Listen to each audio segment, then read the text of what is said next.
The Lord be with you. And with your spirit. A reading from the Holy Gospel according to Saint Mark.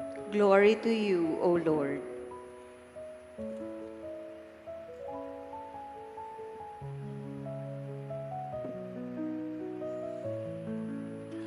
Jesus withdrew toward the sea with his disciples. A large number of people followed from Galilee and from Judea.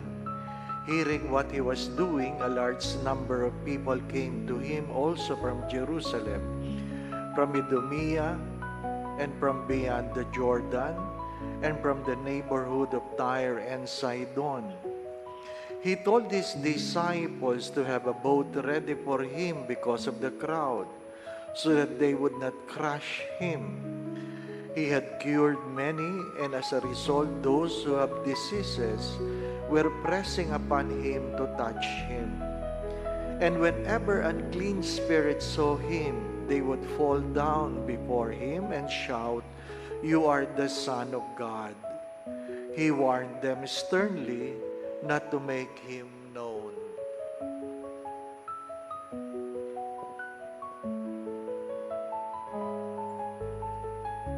Brothers and sisters, the Gospel of the Lord. Praise to you, Lord Jesus Christ.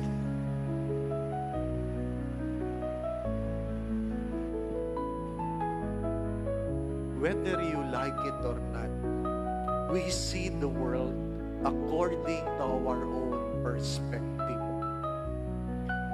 We see the world according to our own perspective. Pag dentist ang kausap mo, ngipin ka lang sa kanya. Pag ophthalmologist, mata ka lang. My dear friends, my brothers and sisters, why did Saul and Jonathan see differently every time they see David? Hindi naman nagbabago si David. Pero bakit ang ama, ang habol ay kamatayan ni David?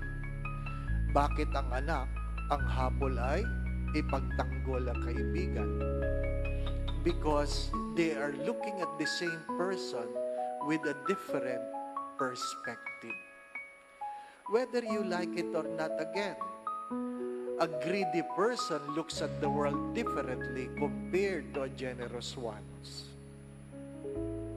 Ang may utang, lahat ng dumadating, feeling niya, sisingilin siya. Yan ang kanyang daigdig. Yan ang kanyang daigdig.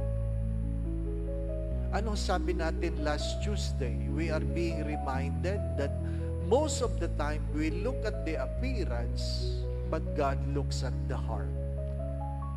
And why David was able to conquer Goliath, in spite of the appearance, it is because he looked at he looked at Goliath according to the eyes of God. What is the invitation?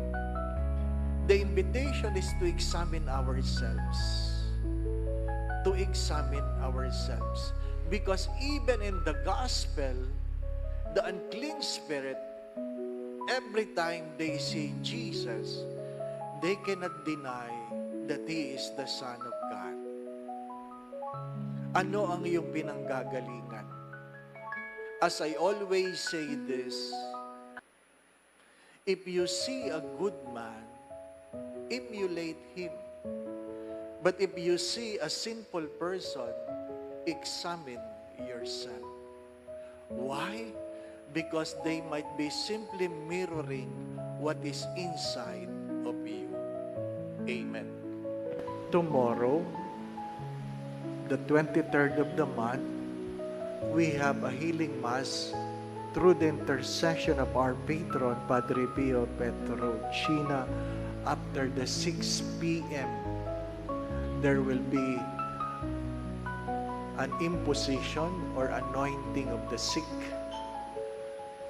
Tomorrow, Friday, 6 p.m., and there will be an imposition, ang pagpapahid ng banal na langis para sa mga may sakit.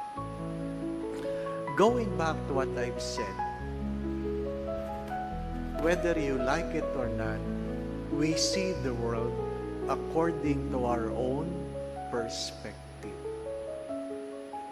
That's why messages are received according to the mode of the receiver. Kaya yung mga may sakit, ang tingin lang nila kay Jesus ay tagapagpagaling, hindi tagapagligtas. Let us examine ourselves, because it is a good invitation that when we see good people, we are invited to emulate them. But if we see sinful person, it is an invitation to examine our hearts. The Lord be with you. And with your spirit. And may Almighty God bless you and your family, the Father, the Son, and the Holy Spirit. Amen. The Mass has been offered. We go in peace to love and serve the Lord. Thanks be to God.